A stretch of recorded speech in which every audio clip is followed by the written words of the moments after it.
नमस्कार दोस्तों, चलिए आज की सबसे खतरनाक भूतिया कहानी को शुरू करते हैं। सालों बाद चोरी के इल्ज़ाम में हुई सज़ा काट के मान सिंह अपने गांव शैतानपुरा लौटा था। गांव में आते ही आदत के अनुसार वह सबसे पहले जुआ खाने में पहुंचा और शाम तक सारे पैसे उड़ा दिए। पैसे खत्म होने के बाद मारपीट करने की वजह से उसको जुआ खाने से बाहर निकाल दिया। फिर मान सिंह कुछ देर के लिए बाजू वाले चबूतरे पर जाकर लेट गया। कुछ ही देर के बाद उसकी आंखें लगी ही थी कि उसे अजीब सी आवाज़ें सुनाई दी। मान सिंह की नींद टूटने की वजह से वह गुस्से में था।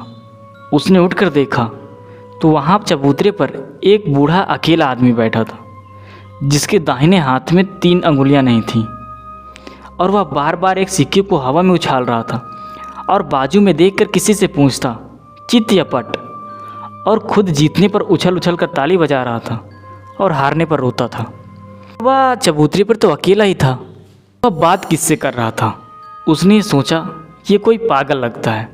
तभी उसकी नज़र उस सिक्के पर पड़ी जो वह बार बार उछाल रहा था। वह था शुद्ध सराख, वह था शुद्ध खरा सोना।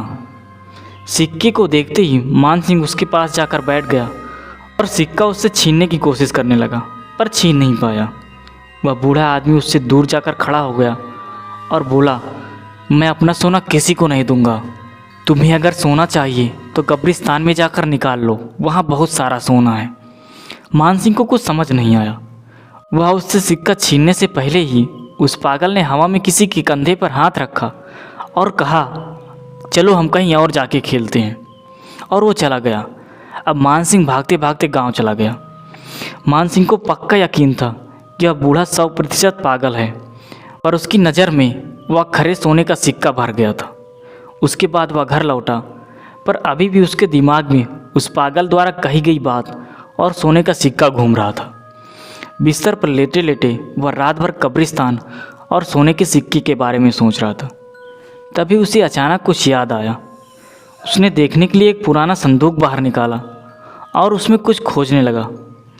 उसे वैसा ही एक सोने का सिक्का मिला जैसा उस पागल के हाथ में था।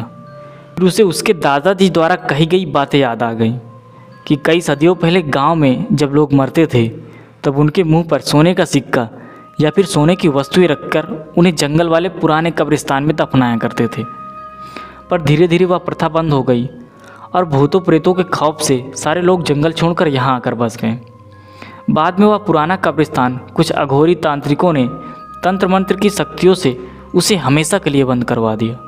फिर उसके बाद से उस कब्रिस्तान में भयानक प्रेत आत्माओं के डर से वहाँ कोई कदम तक नहीं रखता।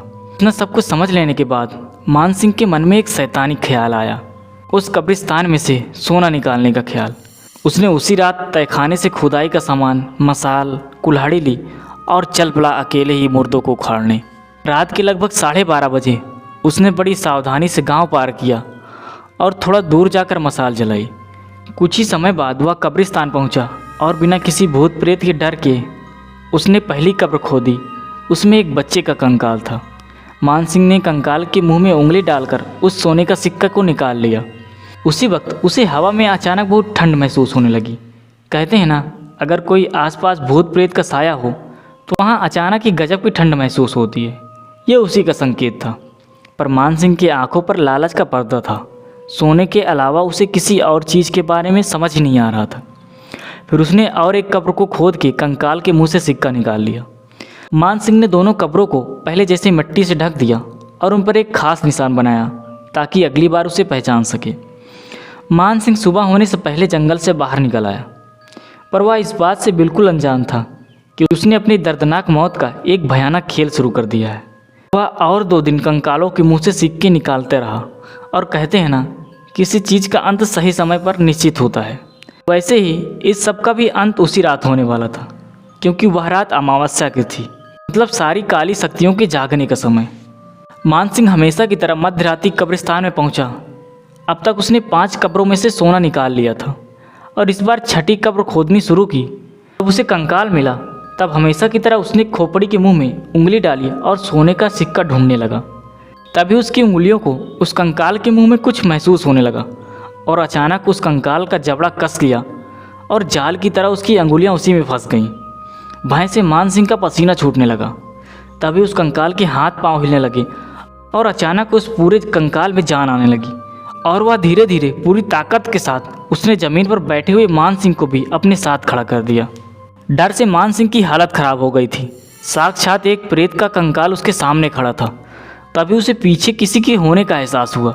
जब उसने पीछे मुड़कर देखा तब उसकी रूह काँप उठी, क्योंकि उसने अब तक जितनी भी कब्रों से सोना निकाला था वह सभी कब्रों से कंकाल मिट्टी खोदकर एक एक बाहर निकल रहे थे।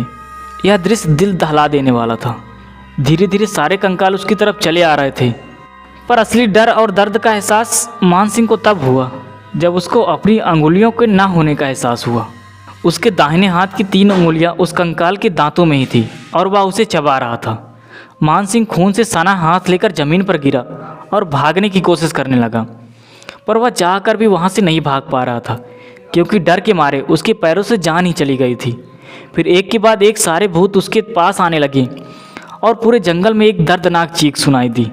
अब हर रोज़ मान सिंह जेब में 6 सोने के सिक्के लेकर गांव में घूमता और अकेले ही कई लोगों से बात करते दिखाई देता, क्योंकि उस कब्रिस्तान के सोने पर एक भयानक श्राप था। जो भी वहाँ से सोना चुराने का अपराध करता है, कब्रिस्तान के भूत उसे पागल कर देते हैं। मतलब जिन कंकालों का सिक्का निकाला जाता है वह उनकी प्रेत आत्माएं सिक्का निकालने वाले के साथ जीवन भर बातें करती रहती हैं। इस तरह मान सिंह पागल हो गया था।